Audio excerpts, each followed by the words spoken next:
Welcome to Andy Staples on 3. Happy Friday. We have a very fun discussion for you that I was watching one of the other shows on the On 3 Sports YouTube channel. That would be the Hard Count with JD Pickell. And he was doing a segment on teams for whom it is now or never in the 2024 season. And that got me thinking, ooh, do I agree with JD on these teams? Definitely some of them.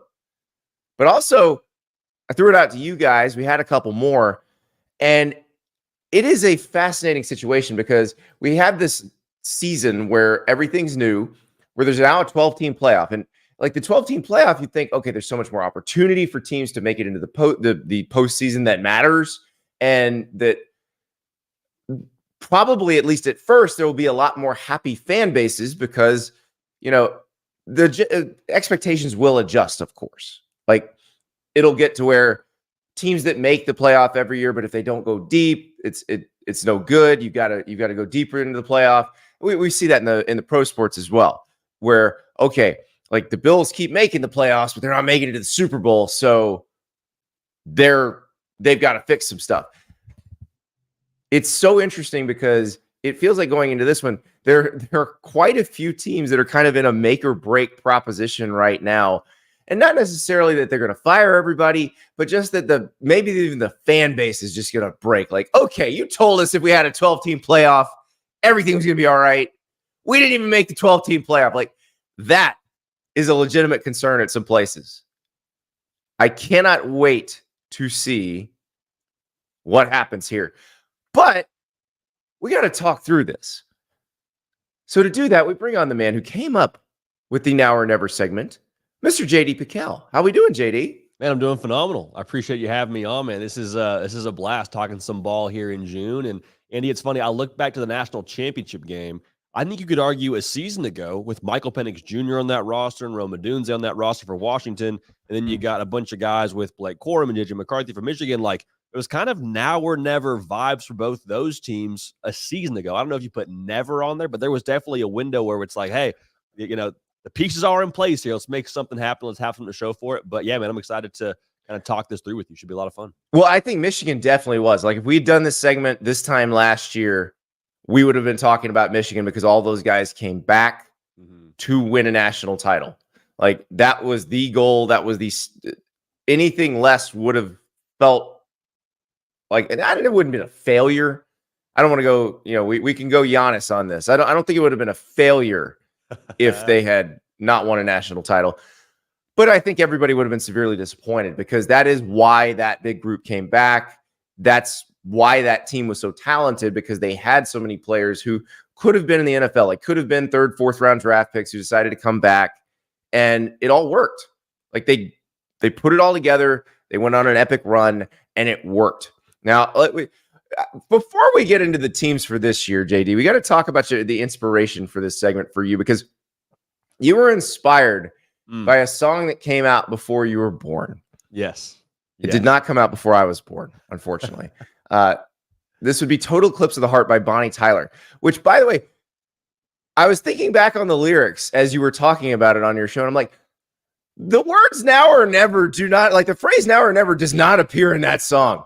Right. Yeah. You got to mix and match a little bit. You got to go to the portal and get a few pieces over in the right place. She says, I need you now tonight, and I need you more than ever. And if you only hold me tight, we'll be holding on forever. And as you were doing that, I'm like, wait, is he mixing this up with the Heart song Never? This guy you probably haven't even heard. About. Yeah, no, this guy, I mean, I'm just out here just freelancing, Andy. I hear a song and I'm like, that would make a good segment on our show. But what I think I was scrolling through the Twitter sphere, and there's that meme, or I don't even know if you would call it a meme because it's a video, but it's the snippet from A Diary of a Wimpy Kid where they're auditioning for, I think, like the school play or something, and everybody's pretty average to below average. Then Greg Heffley just belts it out with a Total Eclipse of the Heart.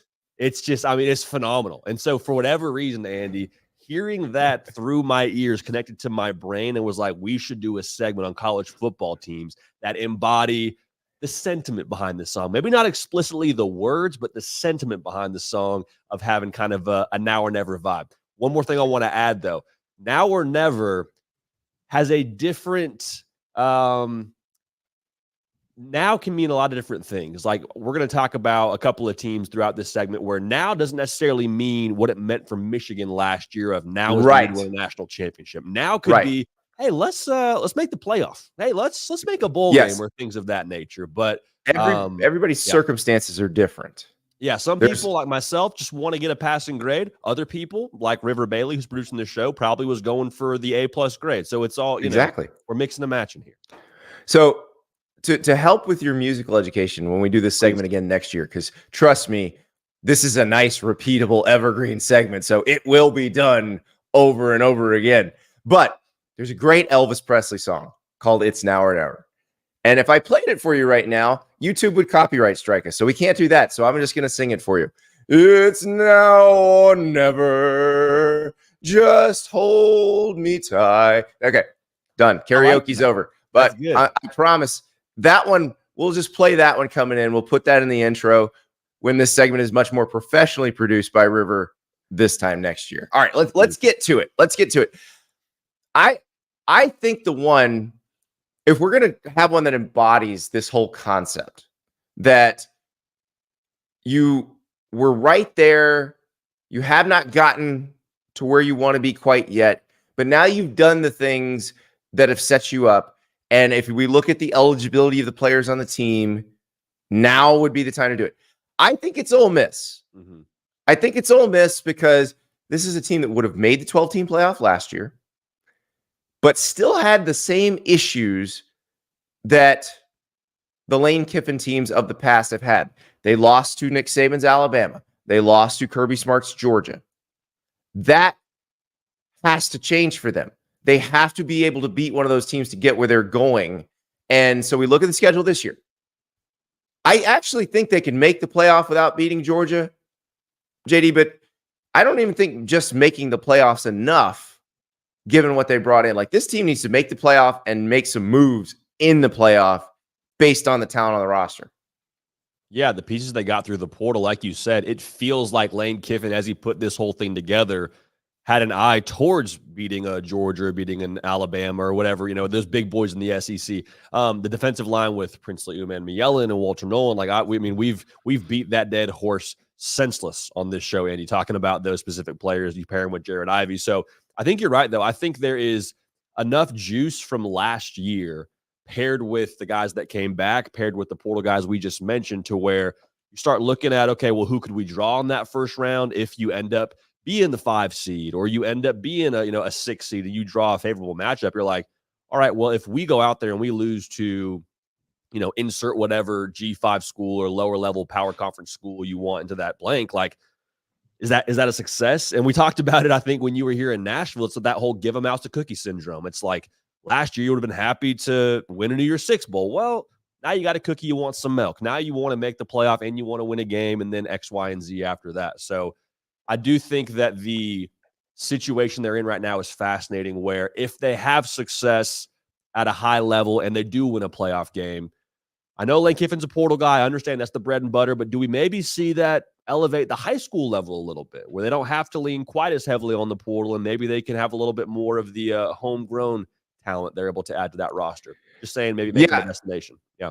I do think that's possible, because you've got to be in that mix. You've got to be seen year after year in that mix to be on that list. And look, what we've seen Ole Miss do from a collective standpoint, they've done a great job going out in the portal, getting guys, but they've also done a great job retaining the good players on their own roster. And I think the other thing we were talking to Pete Nakos about, when we did our survey of some of the top class of 2025 guys about NIL, one thing we noticed is the dollar figures for the freshmen have kind of flattened out. So the freshmen are actually cheaper than some of these really good portal guys they've been getting. So going forward, you do kind of want to invest in some of those maybe a little bit lower cost investments that could pay dividends down the road. But you mentioned the juice that they've got going. How about Juice Wells? Yeah. Like, at health, if Juice Wells is healthy, Juice Wells and Trey Harris together will make that running. I know this is strange. I'm talking about two receivers and how they're going to affect the running game. but it will make that running game fairly easy for Ole Miss. They're going to be running into light boxes, and this is what they have to do if they want to beat a team like Georgia, because they have to make Georgia respect the pass game, but they also have to be good enough up front, which it seems like Ole Miss has gotten better up front, that you can block. Like, let's say Georgia's, going to go with a fairly light box. Let's say they're not bringing pressure. Your 5 have to block their 4 still. And like last year, if you watch that game, Ole Miss's 5 were not blocking Georgia's 4. No. It wasn't happening. No. They have to be able to do that. Now, we look at the schedule. Do they have to beat Georgia to make the playoff? No. I do think they have to win at LSU. I think the at LSU game for Ole Miss this year is probably the linchpin game, because they haven't beaten LSU in Baton Rouge since 2008. And it's just been a house of horrors for them. I don't know if it's some sort of juju thing, if it's like, when Tennessee goes to Gainesville. I don't know what the deal is there, because they've had some good teams that have gone in there that were probably better than the LSU team they were playing, and it just hasn't worked out. But they got to win that game, because one, if they win that game, it's huge, because it's the first time since 2008. But also, if they can't win that game, they're going to take some other losses along the way that'll keep them out of the playoff. The other 2 games that had my attention on that schedule, Andy, is we had it up there. Oklahoma, can't drop that one. New to the SEC, you got to get that one, especially the week after LSU. Classic letdown spot. And then another letdown spot. Could we be in a world, Andy, where Ole Miss is sitting at 9 wins, heading to the Swamp, and they got to go play a Florida team, which who knows what they're playing for at that point in the season. But, I mean, we've seen many a good team walk into Gainesville and not come out the same, or not look the same when they hit the field in Gainesville. So that's one that I think if you're sitting at 9 wins, you need to get to 10. I think we kind of agree that if you get to 10-2, that's probably about what you need to get to the playoff, or at least have a fighting chance. Those are the 2 big swing games I'm looking at, in addition to the LSU game you mentioned. So I don't know what happened with my headphones that we were talking about before the show, but I missed all of what you just said. But I agree with everything you just said. Phenomenal. JD, Phenomenal. I am sure that you are 100% correct on all that. Now, so let's talk about, because this is now or never. So we can't just focus on the positive and what happens with, what they can do. What happens if they don't? What happens if they don't? Like, where are they at? Because we keep saying, okay, Lane Kiffin's going to break through. Lane Kiffin's going to break through. What if they don't break through this year? I think if they don't break through, it's a failure. And I think that's a little bit harsh as we sit here in June, but I think it would be a failure for the folks at Ole Miss, because of what we just mentioned. They've built to a season like this. They went all in the portal. They bring back Jackson Dart. And I think the big thing for me is, like, when you look at the rosters that Ole Miss has on the schedule compared to what they have in-house, like, they really probably should be at least a 9-win football team. Like you said, LSU's tough, Georgia's tough, but it's like, if you handle business and take care of the games you're supposed to take care of, like Ole Miss, you should be at least 9 wins and fighting to be in that 10-win range. You get to 10 wins, we talked about, you're probably in the college football playoff. So, like, it's all teed up. There's no more like, oh, what's Ole Miss going to be? We know what Ole Miss is going to be. It's how good can they be with a really high floor going into 2024. Ryan Willing says it won't be a failure because they've never experienced great success. I disagree with that. I think they've taken, they were kind of on the steps, like you're just walking up the steps, and they've taken these various steps that, basically from when Lane Kiffin took over for Matt Luke, they've gone up a step, up a step. So now it's time to ascend that staircase just a little bit more. I really think, especially there's different teams we could talk about here, but I think just because you haven't reached a certain level of success in college football doesn't mean you can't expect success in the future. And my big thing is, like, input equals output in college football. Like, people were dogging A&M because they hadn't achieved X, Y, and Z in the past. But I'm like, y'all, they're putting everything plus their heart into it. Like, they're having everything that you're supposed to do on paper to get success at, the highest level. Like, yeah, they can expect something when you put in the work to eventually get there. And I think Ole Miss, not to say they're the same as A&M at this point in time, maybe that's a poor example comparing these two SEC teams, but based on what they did in the portal, based on who they brought back, the input is all there to get a really exciting output for the folks in Oxford. I think that's the right way to put it. And I do think that the schedule sets up nicely for them. So now we're just going to see, can they do it? And, I had a question to Dear Andy about should the person put a future down on Ole Miss to win the SEC. I was like, look, if they beat Georgia in the regular season, they're going to Atlanta. Yeah. And then you're kind of a coin flip away from winning your bet. So, and it's funny because that I looked at FanDuel on that one, JD, and Ole Miss's odds to win the SEC are actually better than Alabama's. That is crazy. That is crazy. If you told me that this time last year, I'd be like, okay, in 2024, Lane Kiffin will have better odds to win the SEC than Alabama. I'd be like, well, what happened to Alabama? What happened in 2023 to where they just fell off of a cliff? That's it's wild times. Very, very wild times in college yes. football. So that's where we're at right now in 2024. Very different world. Let's go to the Big Ten. There's one that when I threw this out, when you were originally talking with the folks on social media about this segment, got the most argument because I retweeted you and I said, okay, we know it's Ole Miss and this school. And I had a lot of people arguing with me. No, they're not now or never because of their historical success. So Ohio State. So, right, it's not now or never for Ohio State in terms of national title contention. Because, like, if they don't win the national title this year, an Ohio State team at some point in the next 2 or 3 years is going to be competing for the national title because that's what Ohio State does. Mm-hmm. But you are rarely going to see a team as set up to win a national title from roster to coaching staff to everything more than this Ohio State team. So what I ask you, JD, and this is what some of the folks were trying to parse here, and I think that's a good point. Is it now or never for Ohio State or now or never for Ryan Day?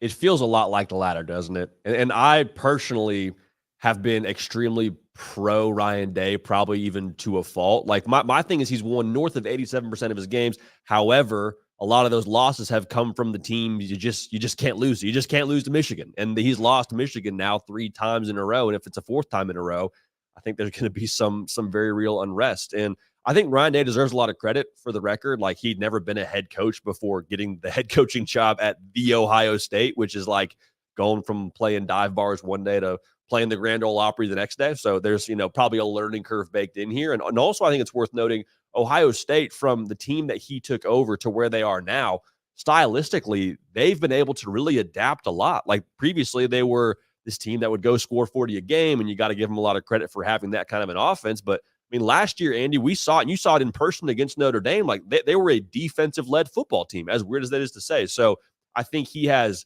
adapted a lot, and I think he deserves a lot of credit for that. But at the end of the day, especially in Columbus, like, it's a bottom line business.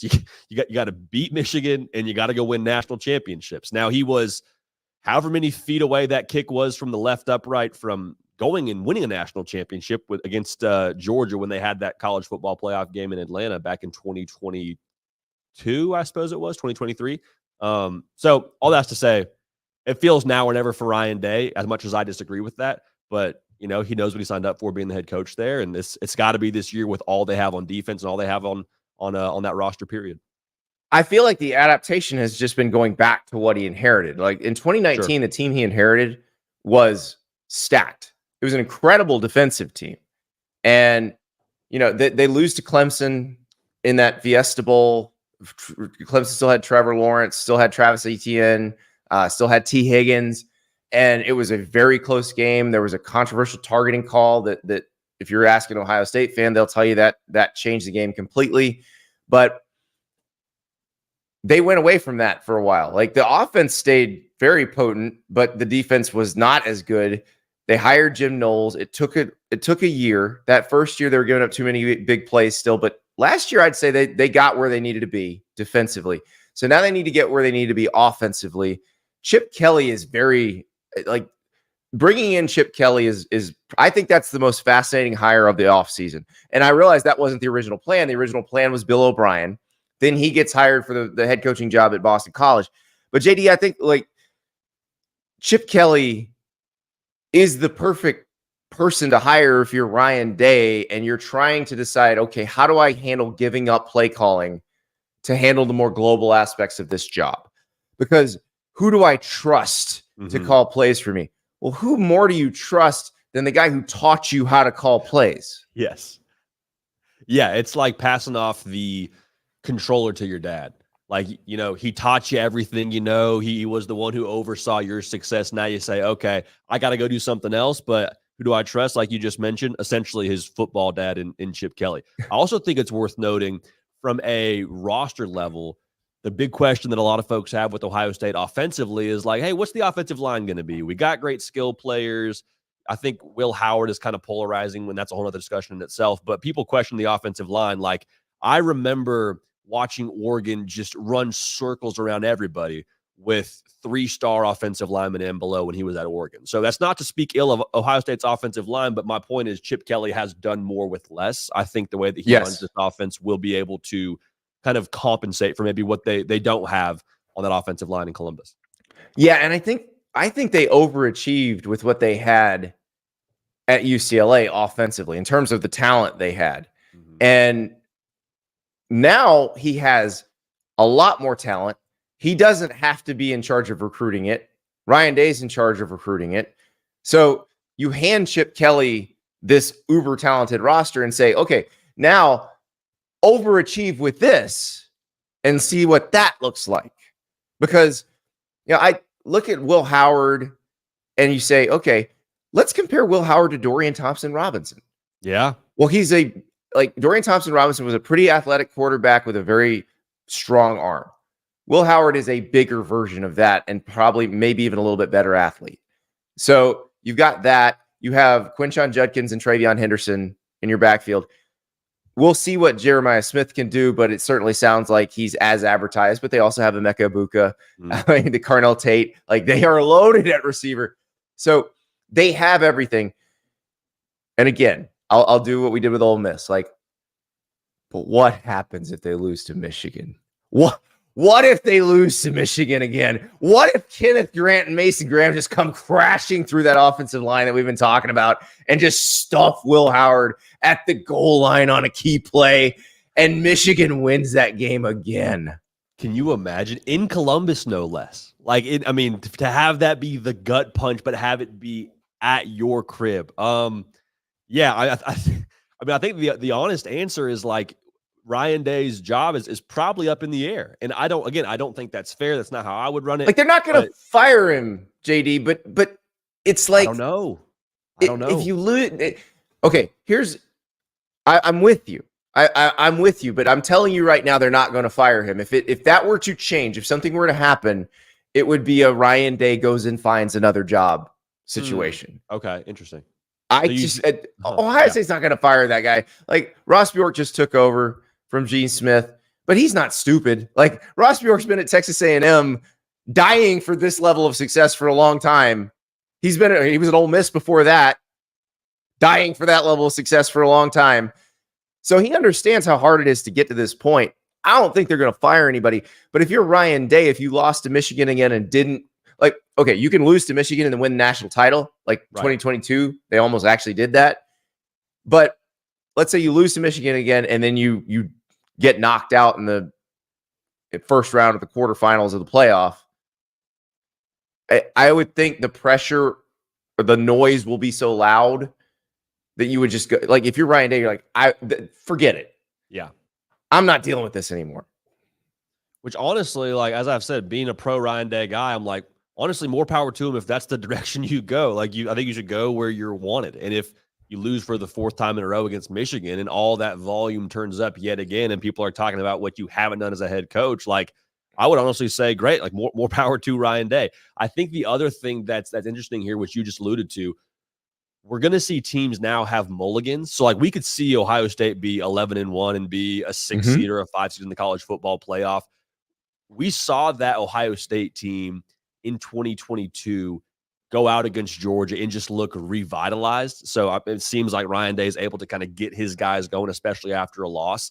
I would be very curious to see them walk into the playoff at 11-1 with something to prove, chip on the shoulder. They've heard all the noise and go on a run and win a national championship. I wonder if they're almost more dangerous It sounds bizarre to say, but I think there's something to it more dangerous. If they lose to Michigan yet again, the volume turns up, and then they get into 12-team playoff where it's like, all right, like Greg Heffley says, I need you now tonight. I need you more than ever. We're back. We're back to Total Eclipse of the Heart. By the way, when you all are done with this show, if you want to go down a YouTube rabbit hole, watch the literal video for Total Eclipse of the Heart. It's been on YouTube for years. You will die laughing. Okay. That's an interesting concept with if they don't win the Big Ten. I'm telling everybody, this is part of the retraining of our brains for this new system. The 5 seed is going to be the place to be. The 5 seed, especially if you don't make your conference championship game and you don't have to play that extra game against a really tough team. If you can somehow be the 5 seed without making your conference championship game, I don't know if that's going to be possible. We'll see. Because the 5 seed, you get a home game against the 12 seed, which is more than likely that highest rated group of 5 champ. And then your quarterfinal game is against the 4 seed, which will be the lowest ranked power conference champion, which is probably not actually the number 4 team in the country, which may be like the number 11 team in the country. So the 5 seed's the spot, man, because you don't really have to deal with a brutal game until the semis. That's the place to be right there. You know who could find themselves in that 5 seed with no conference championship game and be undefeated? Our friend Marcus Freeman out there in South Bend. Light schedule. Oh, yeah. Kind of find your way on in there. You find yourself playing, pick whatever G5 school you want to insert there for the first round. You host a game under touchdown Jesus out there in December. It's cold, favors you 110% when it comes to the atmosphere. Just saying that could be, to your point, being in the 5 spot for Notre Dame might end up kind of being the obstacle might be the way there for those folks. Oh, it certainly is. And it's not, listen, that's something they thought about. Jack Swarbrick, their former athletic director, helped design this playoff system.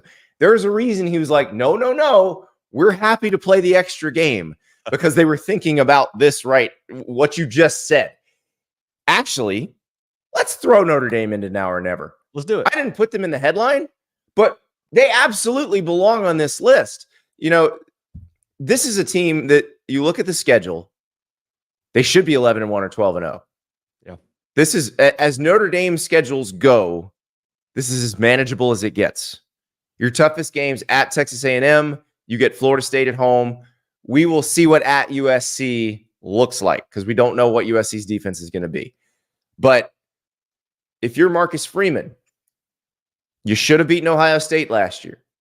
You overcame, you didn't have a crazy loss like the first year. But you didn't win every game that you should have won. Laid an egg against Louisville last year. Now's the time, because he's been recruiting well. The depth of that roster is better than it's been at Notre Dame. Yeah, they should make the playoff this year. And I think the interesting thing about that, too, if they make the playoff, and let's say they go on that run we just talked about, they beat the group of 5 team if they're in there as a 5 seed or what have you. What happens to the optics around Notre Dame? Because I personally get this sense that, like, Marcus Freeman has already kind of made Notre Dame cool again. Like, he's kind of revamped that brand. They got the visit pictures on the gold throne. Like, Notre Dame feels very much so new age as opposed to maybe the Rudy Notre Dame. Nothing wrong with Rudy Notre Dame. It just feels like it's a little bit more of a rebrand. But I think the optics have been, well, yeah, Notre Dame, big brand. You can go there, get a great education, play big-time football. But if you want to win a national championship, you got to go to Texas, Bama, Georgia, Michigan, Ohio State. If they start winning on the field, I wonder if that top 10 recruiting class that Marcus Freeman's kind of flirting with, if they kind of catapult into that top 5, top 3 range, and kids start to see, okay, I can go to Notre Dame and I can compete at the highest level with what I want to do on the field in the postseason. At that point, Marcus Freeman could be cooking with gas, Andy. I'd be excited about that. Yeah, and he's got to do that. Like, he has to do mostly out of high school, because if you're at Notre Dame, you can't really use the portal the way everybody else does. You got to get grad transfers out of the portal or take transfers from Duke or Stanford or Northwestern, but you don't have as many options out of the portal as some of these other schools. So it's a little more narrow path, but they do seem to be doing well in the high school recruiting. And yes, you do that. You establish yourself as kind of an every year playoff contender. I think that only helps. So yeah, I think Notre Dame is in that spot. And then there will be a lot of questions. Like if they drop a couple that they shouldn't drop and they're sitting there at 9-3 and not in the playoff, there's a lot of questions about Marcus Freeman. So he's not going to get fired, but he would feel some pressure at that point that he can alleviate by getting into that 12-team playoff this year. Like, I don't even think they have to do anything in it. They just have to get there. Speaking of having to get there. So Devin in the chat earlier said, as a Penn State fan, making the playoff isn't the same accomplishment this year that it was part of the original CFB format. If Penn State makes a run / Final Four appearance, then that's one thing. Otherwise, I'm not impressed by just making the playoff. That is the perfect intro for Penn State now or never, because they were the one that was always just missing the 14 playoff. They were the one, if there'd been a 12 team, they would have been in it. I believe 6 times since 2016, they would have been in it. I think Devin's right. I think just making it's not good enough. But here's the thing. If they are what they were last year, they will be right on the edge of just making it or just not making it. They have to be better this year. They have to be better offensively for sure. And that's a big reason why they went and got Coltonecki to now be their new OC with Drew Aller.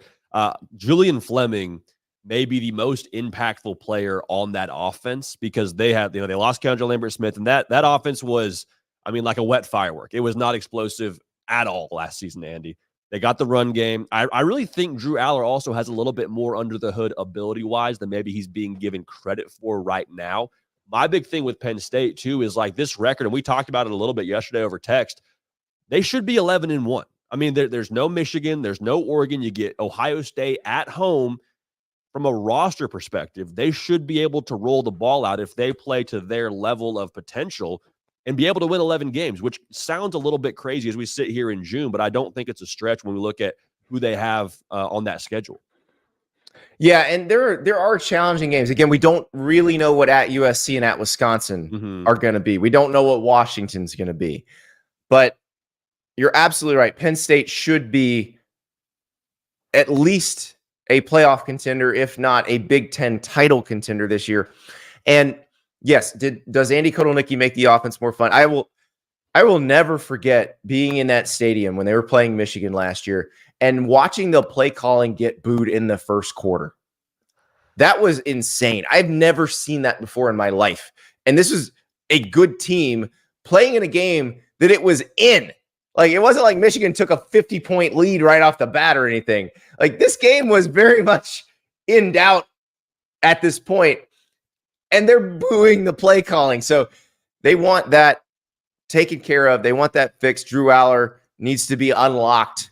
I go back to like Drew Aller against Iowa in the rain, in the wind, really good defense on the other side of the field, and he's making NFL throws. Like, he can do that, but they are going to have to be a little more creative offensively. I love the hire of Tom Allen as the DC after Manny Diaz left to become the head coach at Duke. Tom Allen is a great defensive coordinator. No, things did not work out the way he wanted to as the head coach at Indiana. The man knows how to call a defense. And when you have Abdul Carter, and they're like, so all the stuff we talk about at LSU about it, why don't they just let Harold Perkins do the thing he does well? Like, Penn State's going to do that with Abdul Carter. They're going to line him up and say, go eat the quarterback. Yeah, he is a heat-seeking missile on that side of the football. He's so fun to watch on Saturdays. The other thing, too, I think with Penn State, like, they were thinking playoff regardless of if they expanded it or not this year, Andy. Like, this young nucleus of Katron Allen, Nick Singleton, Abdul Carter, you just mentioned, who's a freak show, Drew Aller, like, this class was always circling this year where they have everybody together for one more ride. Last year, you were hoping you'd have a little bit ROI, but like this was always the year to not be the bridesmaid and to be the bride. And it just so happens that now they're taking a few more brides in the college football playoffs, so you're happy about it. But I think Devin's on the money. Like, you can't just show up. Like, that was the plan regardless of how many teams they let in this year. This year, you got to make some noise. Yeah, if you're Penn State, you were always on the cusp. You would have been making this playoff. The point is to be where Ohio State or Michigan have been. That's the point, is that's where you're supposed to get. Now, nobody's in any trouble if that doesn't happen this year. James Franklin is very solidly contractually tied to them. Like nobody's going anywhere, but it's going to get ugly or maybe apathetic, which is also ugly too. Like apathy's worse than anger in college football if they don't start taking steps forward. So I think that's a big one right there. Let me throw one more at you that is just an absolutely obvious one. And it's not a win the national title. Mm-hmm. I don't even think it's a make waves in the playoff. I don't even think it's a go deep in the playoff. This is a sheer make the playoff play. This is actually, maybe you don't even have to make the playoff, but just compete in your conference. Miami. Yep. They got the roster. They have it. But Mario Cristobal had the roster at Oregon. He didn't make the 14 playoff. Can Mario Cristobal show that he can take a roster that he's built that is exactly what you need, that has the pieces you need, and turn that into wins? And it all goes back to the quarterback, I think. Like they went out and got Cam Ward, and I personally view that team, I think as well as everybody else, views that team drastically different if you're playing Emory Williams or Tyler Van Dyke going into this season. Like, I don't know if we're talking about Miami, being a playoff team. They're probably in that, can Miami put it together and be a sleeper team if they end up having, not Cam Ward at quarterback. And the reality too, Andy, with him, like he's there for a good time, not a long time. Like he is there for this year. He is a rental. The iron is hot right now. If you can't capitalize with Cam Ward at quarterback for you and a year 3 roster and also a year 3 culture, when's it going to happen? Not that it's never going to happen, but it feels like this is as good a chance as you're going to have in the foreseeable future. Well, and you've got Francis Malino on the offensive line. You've got Ruben Bain on the defensive line. You've got these guys that you recruited out of high school that are absolute freaks that now have played in your system, that understand what's going on. You've added veterans around them. You brought in Damian Martinez, who was a fantastic running back at Oregon State last year. Xavier Strepo is back, who is a homegrown receiver that should be very productive with Cam Ward next year. Like that is everything. Now let's look at the schedule again. Like they're going to go into Gainesville week 1. They will be slightly favored. I don't know if I can pick Miami in that game yet, JD. Like I'm not there yet. And that's going to be one where whatever fan base loses that game is going to be melting down. But if we look at this schedule, Miami should go 10-2 or 11-1. Let's be real here. There are very few excuses for them to not go 10-2. Virginia Tech could be sneaky good this year. Yep. At Syracuse by the end of the season with the talent that Fran Brown has brought into Syracuse could be a little bit tough. At Louisville will be tough. But let's be real. Miami has better players than 10 of the opponents on the roster for sure. They probably have a better roster than Florida. The only one where I'm not going to just say they have a better roster automatically is Florida State. But they really do. They have a better roster than 10 of their opponents for sure, probably 11. They should be 10-2. They probably, Andy, have a better quarterback than all 12 of those, right? I mean, if it comes down to strictly quarterback play, and you depends on how DJU develops. And, sure. Listen, listen. Graham Mertz, highly underrated. Let's not bag on Graham Mertz here. I 100% agree. I am pro Graham Mertz. I'm pro DJU, especially at Florida State. But like, if we were to, pick a quarterback at the beginning of this season right now that we're like, yeah, he's probably going to have better statistical numbers than the rest of that schedule. I think Cam Ward probably puts you in position to have a chance in every single game. And so I go back to him, like adding him to me really was like the amplifier on their season and a reason why there is so much pressure on this year, on top of it being year 3, on top of all those young cats you just named they have on the roster. So our guy Willie says, is your 10-2 including a loss to Florida? It would be a loss to Florida or to Louisville, I think. And then I have Florida State would be the other one, obviously. But I think that would be the most likely scenario is they lose to either Florida or Louisville and then lose to Florida State and they're 10-2. Losing to Virginia Tech, I think, would be one of the potential problems. And then Ferris in the chat says at Syracuse, Kyle McCord will beat them, in my opinion. Ooh.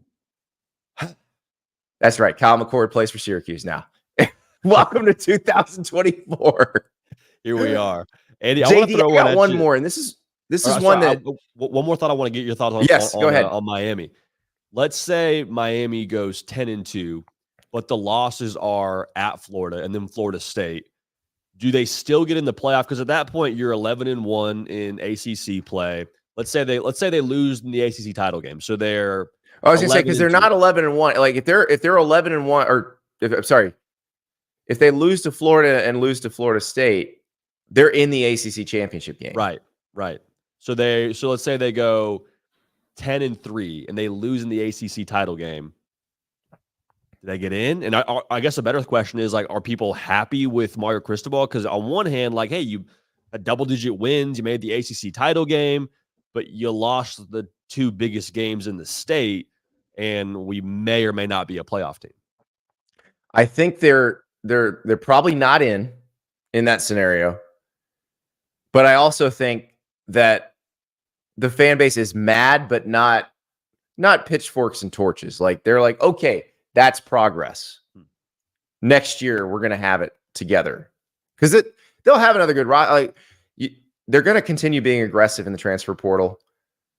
They still have more years with these high school guys, and they seem to like them, and they seem to be capable of keeping them, of retaining them, and keeping them out of the portal. So I do think that would be considered acceptable progress, but it would not be satisfyingly acceptable progress, because you'd be this close to making the playoff and you wouldn't have made it. But yeah, that's an interesting one, because there's a couple scenarios in the ACC. Like I had a Dear Andy question about if Louisville went 10-2, would they make the college football playoff? And I was like, there's no way Louisville is 10-2 in that scenario. They're either 10-3 or 11-2. And if they're 11-2, they're the ACC champ and they're in the playoff. If they're 10-3, they're not.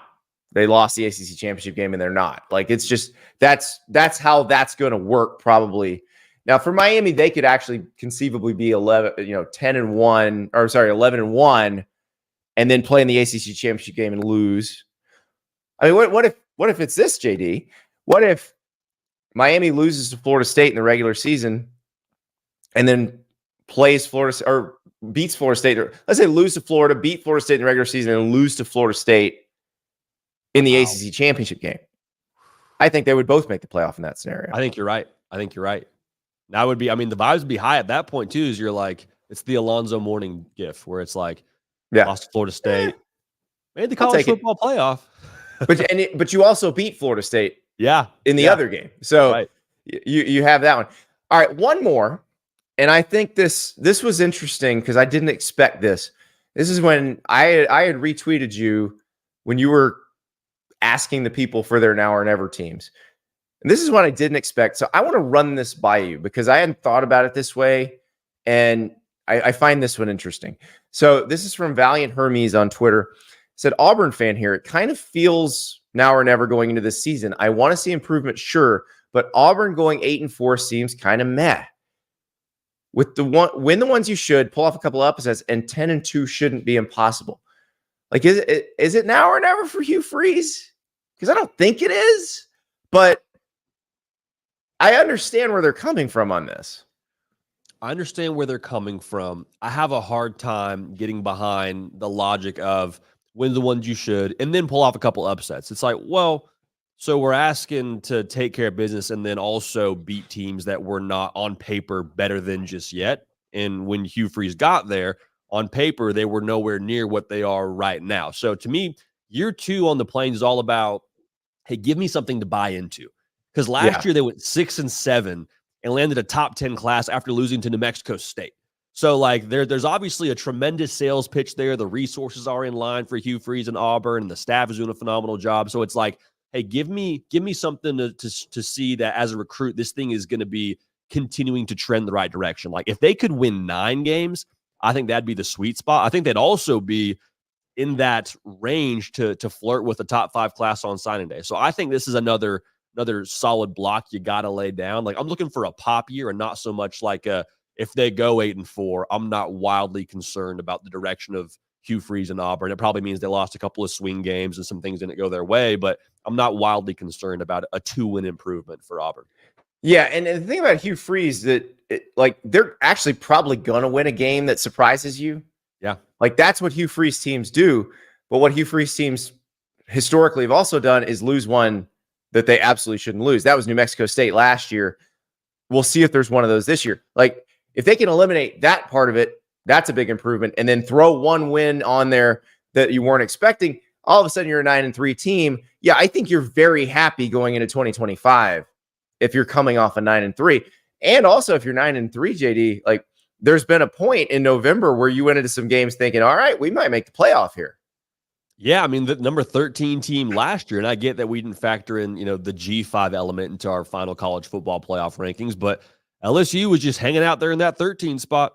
If Auburn has a couple of things break their way, like there will be, whether it's this year or in the next 5 years, the next 10 years, there will be a 9-3 team that makes the college football playoff. Now, 10 years is a bad example because I know we're going to 14, but the bottom line here is a 9-3 team, especially if things break the right way for them and, the right people lose, they could absolutely be in the college football playoff sitting there in that, 11 or 12 spot. Yeah, and the middle of that schedule is absolutely brutal. Now, I know there's some open dates in there, but Oklahoma at Georgia at Missouri at Kentucky is no fun. Like, that's a tough stretch right there. They get the open date between Georgia and Missouri, but that is not a stretch that anybody wants to have to deal with. So really how they fare in that stretch will tell you. If they're 2-2 in that stretch, I think you should be very optimistic. If they're better than 2-2 in that stretch, maybe they are a playoff team. If they can go into Georgia with wins over Arkansas and Oklahoma and be undefeated, that would, I think, make me, one, very excited if I'm an Auburn fan. And then two, if I have to play Auburn still on the schedule, I'm like, all right, they got some mojo. Like Peyton Thorne, if they're undefeated and they've beat those two teams as well as the other gimmies, like starting to roll a little bit. The confidence is high. The buy-in is high. The swagger is high. Like, I'm just saying that to start in that fashion and go into the game against Georgia, even if they lose and they play Georgia close, like, I think there would be a lot of belief internally that could propel them the rest of the way, especially that game, second to last game of the year, where they play A&M before Alabama. That, to me, could be the differentiating factor between 8 wins and 9 wins, or heck, if we're going to go ahead and talk about what my man was talking about, be in that 10-win range.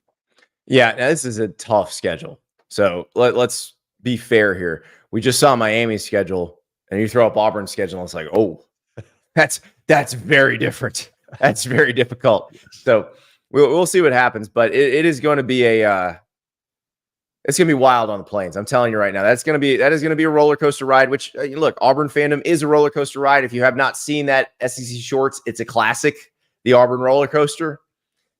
Get ready for yet another thrill ride again this season. JD, it's been a thrill ride with you. This was awesome. We got to do this again very, very soon. Absolutely, man. I appreciate you having me on, and I'm going to go jump off here right now and go look up the Total Eclipse of the Heart music video because I didn't know that was a thing. The Total Eclipse of the Heart literal video, not the Bonnie Tyler original video with the actual words. The one that the words have been changed to what the people are doing in the video. It is tremendous content, as the kids say. Phenomenal. Thanks, Andy. Thank you, JD. All right. That was a lot of fun. I love talking about what the season's going to be because there's so many possibilities right now. Like, I don't know. With all of the different changes coming, it feels like more possibilities are open, but it also feels like there's more possibility for heartbreak, for Schadenfreude. I never say that word right. Schadenfreude. I think that's the word. But there's so many more possibilities for all of it, for success, for failure, and you just don't know how it's going to happen. I don't know. I've not been as excited for a college football season as I am for this one in a long time, just because of all the different permutations that are available. I can't wait. DJ Ugale just showed up on the screen. Coach Prime just showed up on the screen. Come on. Like, we don't know what's going to happen with those people. No idea. It's going to be great. One program that I think we can be fairly confident will be as good or better than it was last year, the Texas State Bobcats. GJ Kinne in his first year took Texas State to their first bowl win since they moved to the FBS. And this was a program that had good years in the FCS. They go to the FBS. It had been a bit of a struggle for Texas State. Last year was their first real taste of success. So we talked to GJ Kinne about how you keep that rolling in year 2. We are honored to welcome Texas State head coach GJ Kinne, the man who coached the Bobcats to their first bowl win last year. And now it's time to keep it rolling. All right. I guess we can start there, GJ. Like, you took over a program that, had success at the FCS level, but it was trying to find its footing at the FBS level. You take a bowl game, win that first bowl game. How do you keep all of that momentum rolling in this offseason? Yeah, I think it starts with the recruiting. I thought we were able to recruit our current players. I think that was the most important thing that we did this whole offseason was retaining and recruiting our current players. We were able to retain and keep most of our key returners.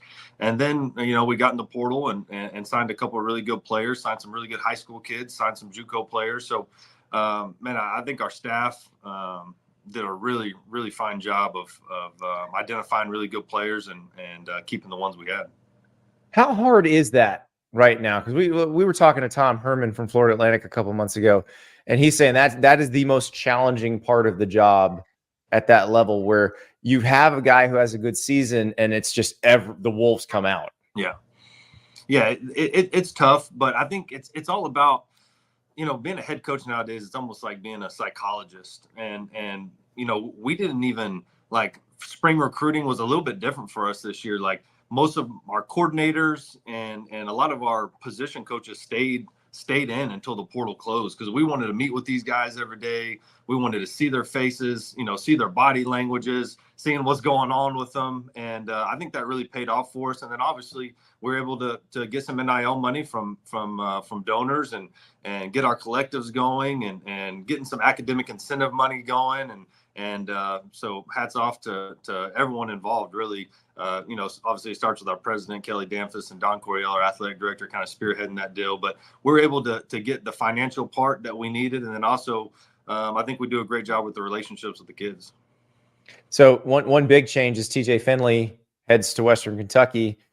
Jordan McLeod comes in from James Madison. And Jordan had a really great year last year. They had a coaching change there.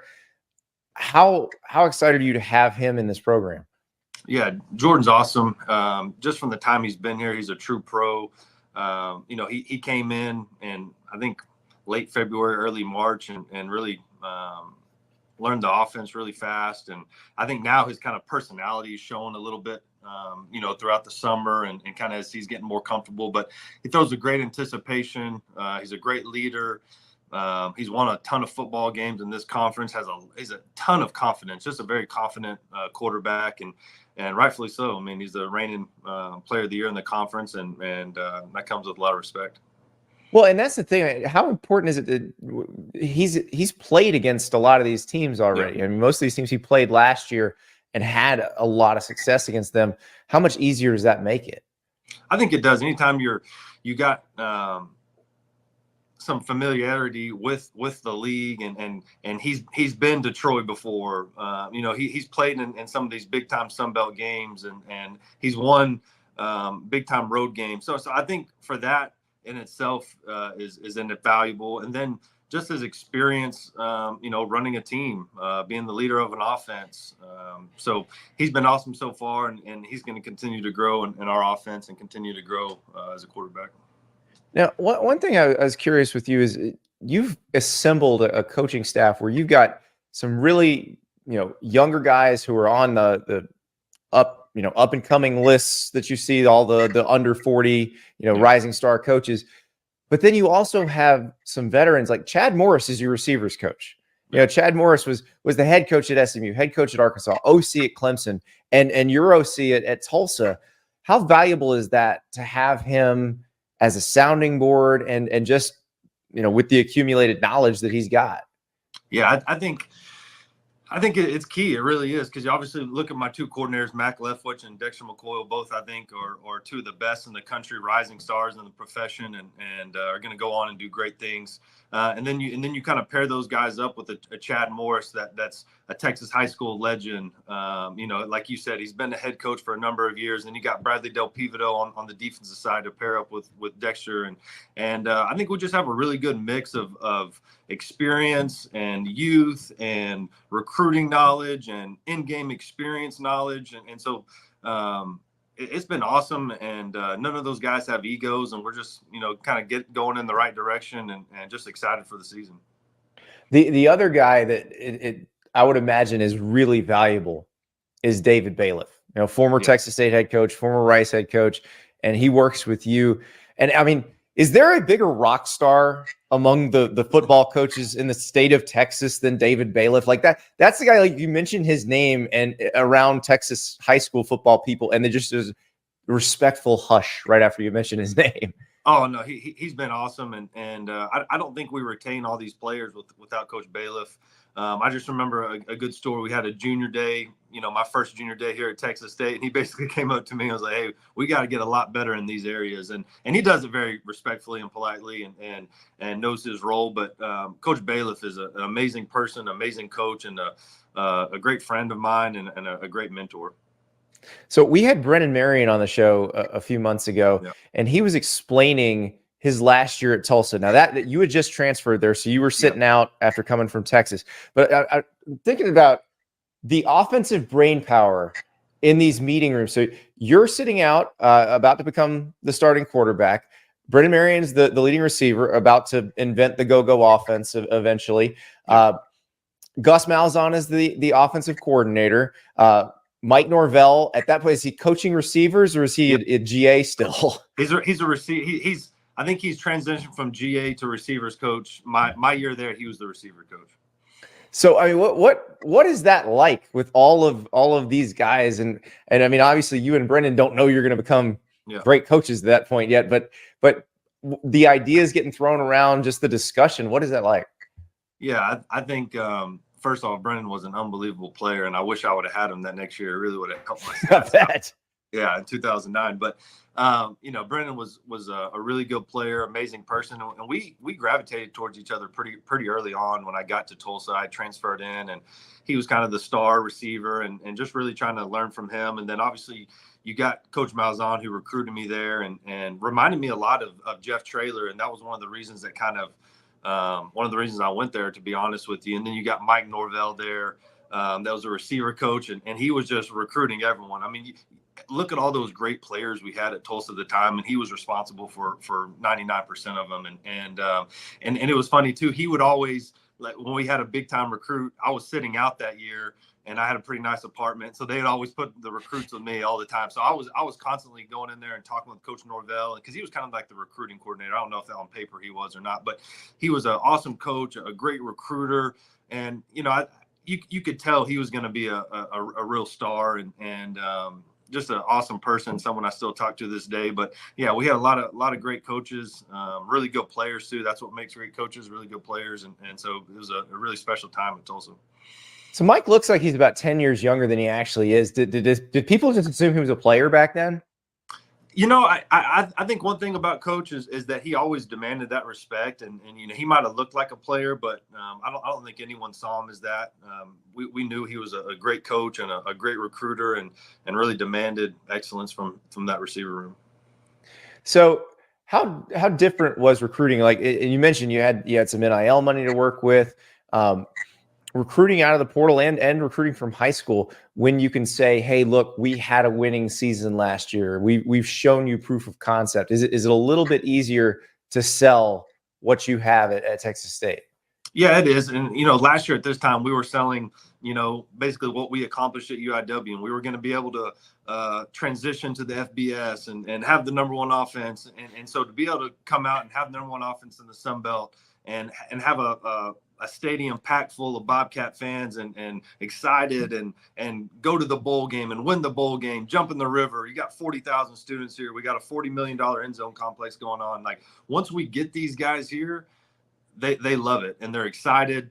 We're in a great location with a great fan base, great president. Everything's going in the right direction. So just a great time to be a Bobcat. That's a stadium with 2 decks. To my friends at EA Sports that we had on the show the other day, 2 decks. There's time. I think there's time to fix that before the game drops. So hopefully that happens. But also, that's the one thing they got to put in the game though, is the jumping in the river. Like, there's got to be a way to put that in. Like, if you guys have a big win, there's a scene where people are jumping in the river. That would be awesome. They definitely have to do that. And we got to get the coaches on there next year, get the coaches, get the swag going, get us jumping in the river. If you yell at the referees, get some of that going on. I mean, let's get it, if we're going to do it. You know what it is? They're afraid your agents are going to get mad that you're not asking for money. Cause I talked to Lane Kiffin and he's like, I would do it for free. It's great for recruiting for me. So you tell me, if they got you exactly right and your mannerisms right, like, do you think it would help you recruit? I think so. Speaking of Coach Kiffin, I don't know, but like him throwing his clipboard after a touchdown. That's what I want. I told them that when I was down there. I was like, if you get him in there, you got to have that. Throw it in there. You get Coach Malzahn booming on the sidelines. I mean, yes. It would be great. We got to add the coaches for sure. Oh yeah. No, if you had, it was back in the day and you had Will Muschamp, I don't think you could have them actually talking. Because then you have to put a different rating on the game. Yeah. But I'm all for that. And like, because you got the thing, we'll get it all.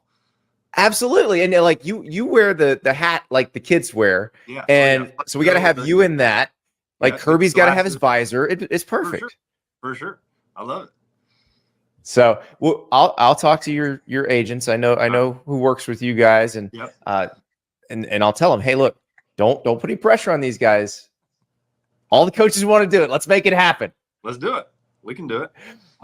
I am excited about that, but I imagine that when you guys get back in, when you got back in spring practice, now that you're into the off-season program here, because you retained these guys, because they had success, is it a little easier for you as coaches to let the players kind of lead things now? Yeah, I think that's kind of what you want, a natural transition to happen. You see that in the summer workouts. You see some of the leaders start, speaking up. It's not, the best teams I've been a part of, really the coaches were able to kind of step back, like you said, and the players led. So that's what we're trying to transition to. I don't know if we're all the way there yet, just because every year now you're bringing in so many players. But we do still have a core guys returning that can able to do that. So I think it's been good so far, but we got to continue to go in the right direction. How do you handle that? Because like you said, this day and age, even if you do retain a decent amount, there's going to be a lot of turnover on any team, even the ones that have had success. How do you get the players to where they're comfortable with one another, where they get to know one another? Is there anything special you try to do in the spring, in the off season, so that by the time you get to camp that they're a team? Yeah, I think last year was great for us for that experience, but I think it really comes down to the relationships between the players and the coaches, the relationships between the players and the players. And so we're always going to, we're going to float the river this summer. We'll have some kind of game night. We'll have the players go to the coach's house and be around the family. But I think just being real with the guys and them knowing that we care about them more as just players, and it's a real family. We just don't talk about it. I think that is key more than going and playing video games at your local arcade. I mean, I think it's more about the relationships and them knowing we got their best interests at heart, and that we can help develop them on and off the field. I think that's all they want. So I saw a photo on social media from I think it was a few months ago of Josh Abbott visiting you. Josh is a listener of this show. For those who don't know, one of the great Texas country artists. Josh Abbott Band is incredible. If you have not heard the song My Texas, you're missing out. But that's a dedicated Red Raider. Do you think you can convert him? I don't think so. He gave me a shout out at the concert, and he even said that part of it. I'm a diehard Red Raider, so I'm sure Joey saw that and appreciated that. But I met Josh, I guess, in 2011 when I was a senior at Tulsa, and he came to Tulsa to play a concert. And I think I tweeted at him and met him, and we've really become friends. I've probably gone to over 10 of his concerts, and just a great performer and super talented guy, but also a huge sports guy. So we always have a good time, talking ball. Well, yeah, and he's got to be a little, because listen, his audience is the state of Texas and beyond. Yeah, there's a lot of loyalties in the state of Texas, so you got to make sure you take care of everybody. But sure. that's got to be a fun situation, because you've embraced everything that is Texas State and everything that is San Marcos. And how does that help in terms of creating a culture in the program, but also getting people who aren't from Texas, who've never been there, to say, "Ooh, this is a place I might want to come play"? Yeah, I think it's all part of it. Like I said earlier, being a head coach is kind of like being a psychologist now, but also just being yourself. I think that's one of the things that, Coach Doug Peterson, when I was in Philadelphia and I went to go take that first job at Hawaii and probably didn't know what I was doing, but he just said, "Hey, be yourself. You got it. Be yourself." And so for me, being a Texas guy and being in this area of Texas, man, it's easy just being myself. And, it's a lot of fun, and this people that haven't been to this area, this Central Texas, the Hill Country area of Texas, it's beautiful. We got great people and really good football here, and great barbecue and tubing, and oh yeah, it sounds like heaven. GJ, thank you so much. I appreciate you. That is a pretty spectacular area if you've never been. So that's also water parks. Lots of good. You got a giant water park, tubing. I'm not trying to do a Texas State recruiting video here, but it is, in terms of like the things I like, it's kind of got like growing up in Florida, I had no idea. Texas State should have been on my list. Should have gotten an official visit. So GJ Kinne is a rising star in the coaching ranks. So keep your eye on him. Keep your eye on this show. Monday, we have a very special episode. The game that's sweeping the nation, the transfer portal game show. Whose team is it anyway? That's coming on Monday.